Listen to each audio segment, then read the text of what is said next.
Hello, everybody. So, today we are going to talk about Abraham. And this is a story of Abraham that a lot of us know because it's the story that everybody uses to show what an example of crazy faith looks like. But we're going to be looking at it a little bit different. Um, yeah, we're going to look at this a little bit different today. So, Lord, we come before you giving you honor, praise, and thanks. We thank you for the opportunity to just have this time together and just to go through your word and to look at the things that you are highlighting to us. We appreciate it and we pray right now that it will touch whoever it's meant to touch, that it will, the seeds will be planted and that you will water them. I pray right now that I would decrease and that you would increase, that your words will come forth and nothing else. These and other prayers I ask in your name. Amen. All right, y'all. So let's just jump on into this because it's a lot. This, once again, may have to be a two-part deal. Um, so we are in Genesis chapter 12, and this is starting from the first verse. Actually, let's go to Genesis chapter 11, starting at verse 31. So I'm reading from the NIV version also, just so you know. This is a chunk of scripture that is describing Abraham's family, or at this time he was known as Abram. So he's Father Abraham to us now because his name got changed later on. But this is before Homeboy's name got changed. This is when he was just regular old Abram. So this is Abram's family. This is talking about his family line. And it starts off with Terah. Terah is Abram's daddy. So his papa bear. Took his son Abram, his grandson Lot, who we all know him. He had the wife that turned into a pillar of salt, but that's later on. So his grandson Lot, son of Haran, and his daughter-in-law Sarai, the wife of his son Abram, and together they set out from Ur of the Chaldeans to go to Canaan. But when they came to Haran, they settled there. All right, so first things first that we can see from this. Ooh, wow. Maybe we ain't gonna get into the let it go stuff because this one's a little loaded. Um, don't get comfortable in the journey. So they set out to go to Canaan. Canaan was the end goal, but instead of going to Canaan, they stopped along the way. They didn't, it's not like they were going to Canaan and the Lord said, hey, don't go there, stay here. None of that happened. They just were traveling and then they decided that, oh, we like this place. This seems like a nice place to stop. So I'm going to just stop here. It seems like I've done enough work. It seems like I put in enough effort in this job. So I'm going to just stop here. It seems like I've done enough extra stuff and I'm going to just stop here. I ain't going to do no more. I'm going to be happy with this. It's okay that my business is making a few $100,000 a year when it could be a multi-million-dollar business because I put in a lot of effort. And so I don't want to put in any more effort. I'm going to stay here because this is a nice, comfortable spot and it doesn't require anything else of me. Whoa. Okay. As we keep going to verse 32, which is the last verse in chapter 11, it says Terah, who I just told y'all was Abram's daddy, lived 205 years. 205. 205. He lived 205 years, y'all. That's a lot of life. That's over 2 centuries. That's 2 centuries and a piece. He lived for 205 years and he died in Haran. But Haran wasn't his destination. Canaan was his destination. He died outside of where he was actually supposed to be. He died in his comfort zone on the way to where he was supposed to be. A lot of us will put forth the effort of doing what it is that the Lord tells us to do will put forth the effort of doing something different, will put forth the effort of saying, okay, Lord, I can do this. I will step out on faith. But as soon as it gets a little rocky, or as soon as I've gone through some of the storms and I see a nice little plateau and it's pretty comfortable, there's some water here, there's a nice bed, I make enough money to survive off of, I ain't scraping by, I can do X, Y, and Z with my spare time. It's great. I'm loving it here. And then God says, but this isn't where I told you to be. We kind of ignore that part. We focus on the fact that this is comfortable, Lord. Like, this place is comfortable.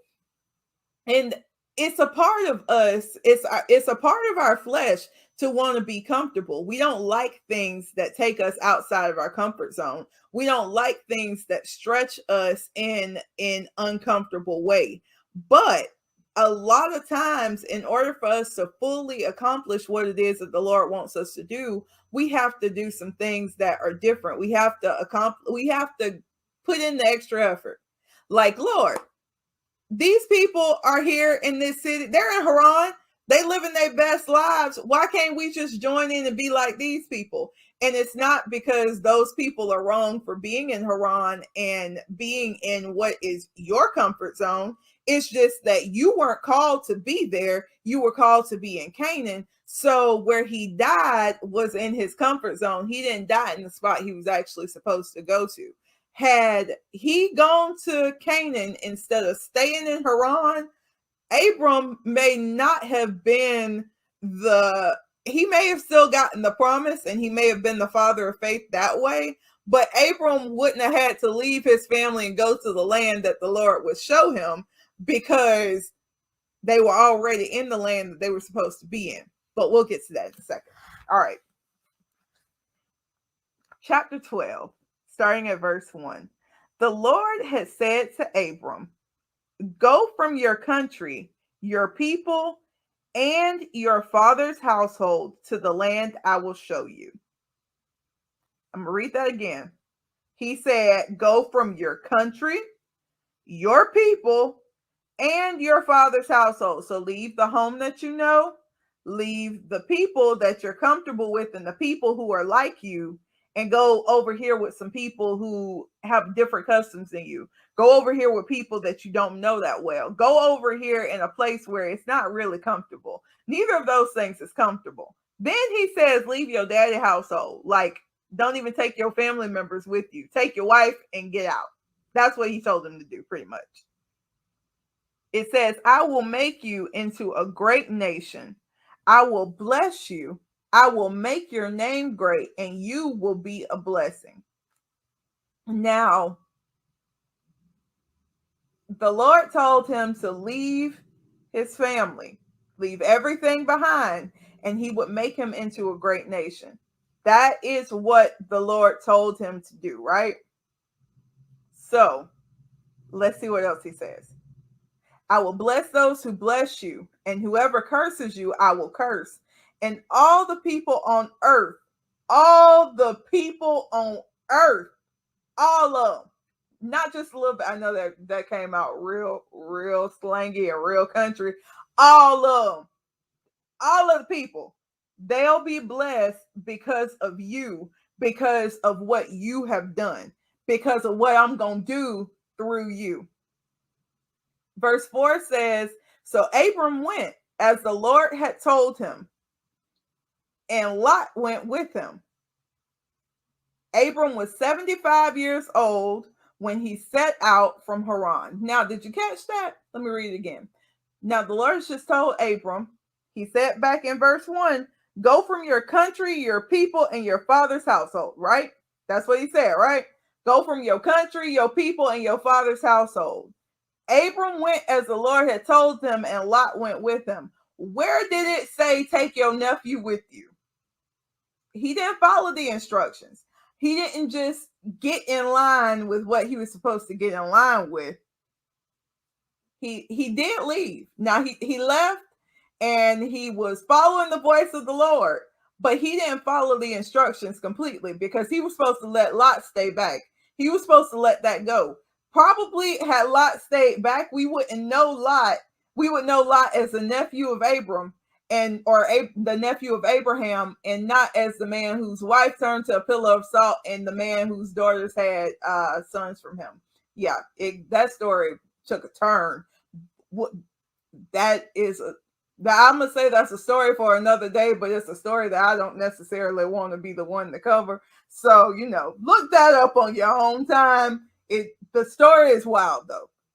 The fall of Sodom and Gomorrah, and then everything that happened with Lot and his kids after, it is wild. Just saying. It says, so Lot went with them, and he was 75 years old when he set out from Haran. He took his wife Sarai, his nephew Lot, all the possessions they had accumulated, and the people they had acquired in Haran.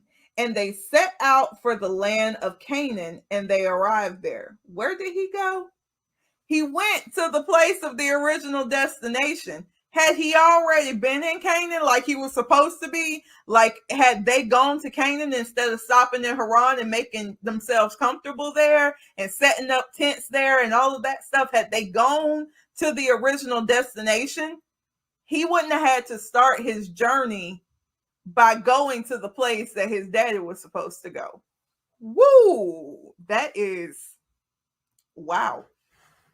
Think about it this way. When we don't do what we're supposed to do, when we don't listen to what it is that the Lord tells us to do, when we like, Lord, I love you. I love you a whole lot. But what you asking for, bro, is a little bit too much. And I'm gonna take a rain check. I'm gonna do enough to get to a better spot.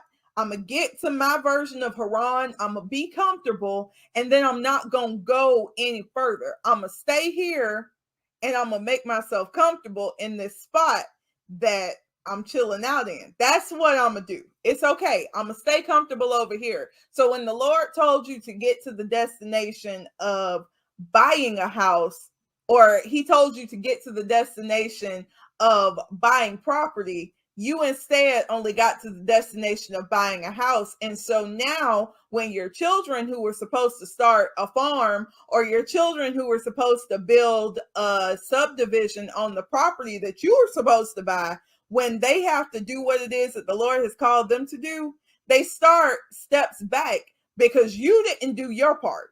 You were supposed to be the one who set them up to be in the position that they should have been in for the Lord to lead them where they needed to lead them. When we look at, we can see other stories of this in the Bible. When we look at King David at the end of his life, King David was a man after God's own heart. God promised him that the Messiah would come through his bloodline. Like, God loved him a lot. I want to be loved that much. Like, the Messiah ain't got to come through me, but Lord, love me half as much as you love David. Because like, that boy was rough and you loved him anyway. But I digress. David at the end of his life was told by the Lord that he could not build the temple of the Lord. David wanted to build the temple. He had acquired all of these riches, and the Lord said, you can't do it, bro. You've been fighting since you were a kid. You cut off a giant's head as a very young man. You done killed lions and bears. You done been a man of war. You got countless bodies on your hands. He killed 100 men to collect. He killed 100 men as a task to get his first wife. I ain't gonna tell y'all what he had to collect because, yeah, it's a lot. The Old Testament, when I say it's wild, we don't need reality TV and soap operas because the Old Testament is a whole soap opera in and of itself. If you like juicy stuff, sit down and read it. Read it like it's a book. Like, read it like it's a real book and break it down by person. You will be like, what just happened? But the Lord told David, bro, you can't build my temple because you got blood on your hands. You killed a man because you got his wife pregnant and he wouldn't sleep with her and try to take on the responsibility that you were supposed to do. You literally had somebody murdered. How are you going to be the one who builds my temple? You can't build my temple because you got blood on your hands and you've been a man of war. But because I love you, I'll let your son build my temple. Your son Solomon, who will be the king, I will let him build my temple. So you know what David did? Do you think David had a hissy fit and was like, oh, well, if God isn't gonna let me build the temple, then I ain't gonna do nothing to prepare for the temple being built? No, David donated so much of his own wealth. The majority of his wealth he gave to the building of the temple.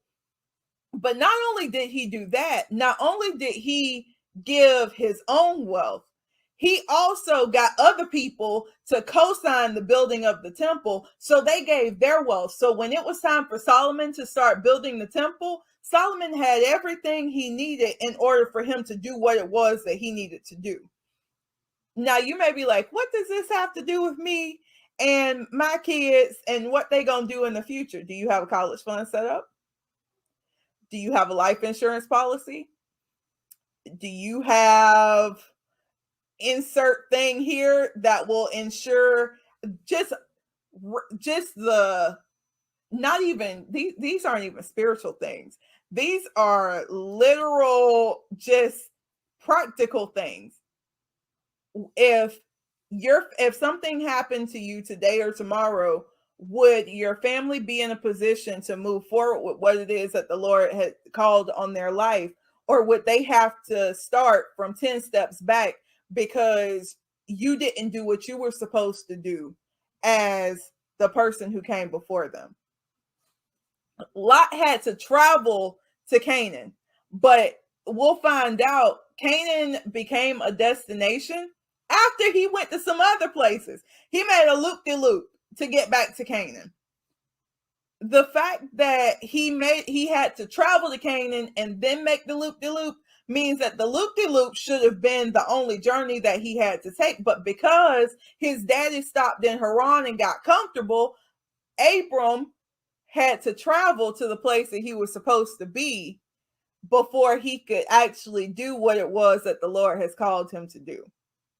Some of us are just out of place. Some of us are set up in a place where we shouldn't be because we didn't listen to the Lord when he told us to move.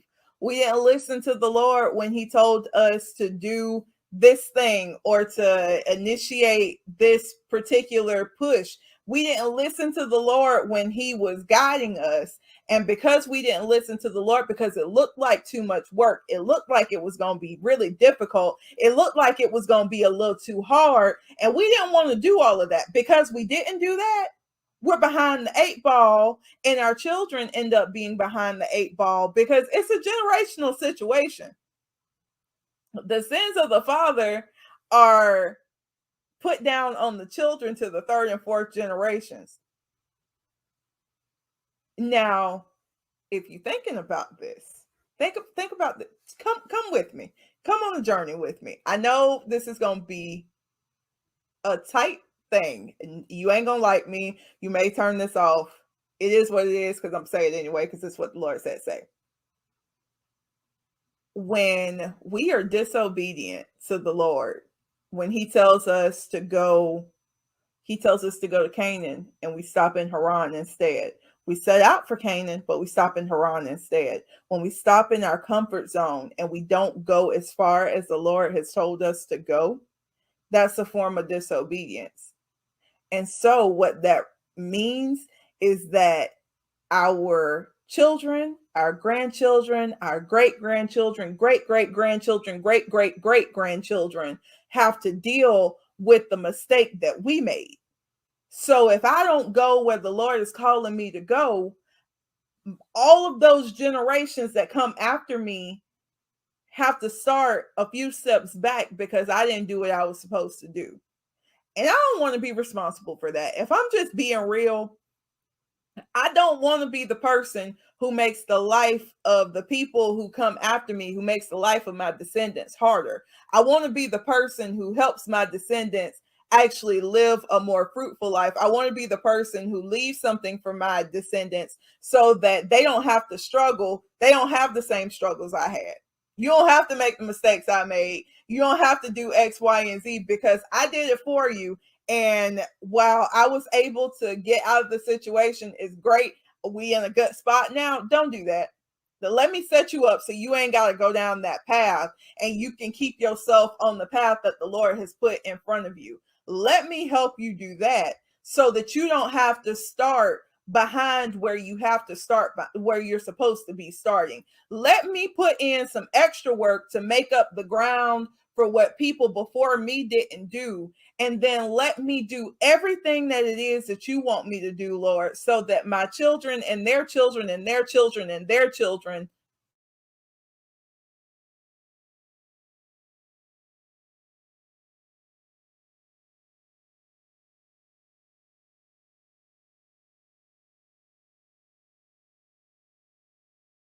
so that they don't struggle. Holy cow. See that? In the middle of me talking to y'all, I'm assuming this is for somebody because in the middle of me talking to y'all, my computer, which is plugged into a power source, just completely shut down, just randomly. But the thing is, we don't want to be those people. We don't want to be the people who cause those who come behind us to suffer. So even though it looks like we're putting in all of this work, we're putting in all of this extra effort, it is a struggle, like a legit struggle for us. Even though it's a struggle, we still have to do what we have to do. And this really just took a life of its own. I was supposed to talk to y'all about letting it go, but I will talk to y'all about letting it go in another video because apparently letting it go was not what needed to be said today. So today, honestly, I just challenge you all to think about what it is that the Lord has asked you to do. Think about what it is that you are feeling called to do. And then think about what it is that the Lord has placed on the lives for those of you who are married and have children, or even just have children, for those of you who have families. Let's just put it that way. Think about what it is that the Lord has called your family to do. Think about what it is that the Lord has called your children to do. And when you start praying about this stuff and you start really, really honing in on what it is, think about what you're doing that is aligning with what they're supposed to do. Because when we think about life from the perspective of it just being about us, I can think about my life as, oh, I can do whatever I want to do because it's not going to affect anybody else. That is completely incorrect. There's people who are in my life now that it affects, and there's people who come after me that it affects. Once we lose our selfish mindset and we start to think about things from the perspective of what I do matters to those who are around me and those who come after me, we can really make a difference. So I'm just going to throw this out there because honestly, I'm an estate planner at heart. It's really, it is near and dear to my heart. And I see there are so many times when people are not prepared to even not be with their families, and their families have to suffer and their families get set back because they didn't do what they were supposed to do at the time. So if you don't have a will, get a will. If you're in the state of Florida, I can tell you what Florida laws are. And if you have any sort of a blended family, you definitely need to have a will because Florida law does not provide for blended families. Most states don't provide for blended families. If you are in any situation where you have the capability of having insurance and life insurance, you should do that. Because while life insurance is something that you won't see the benefit of, your family will. Your family won't have to struggle to do what needs to be done for you. They won't be set back by you not doing the things to provide for them ahead of time. And the list can go on and on. Like literally, it could go on and on and on. Y'all don't know. This As morbid as it may sound, this is my thing and I love it. It makes me happy to be able to help people through these types of situations. But actually think about it.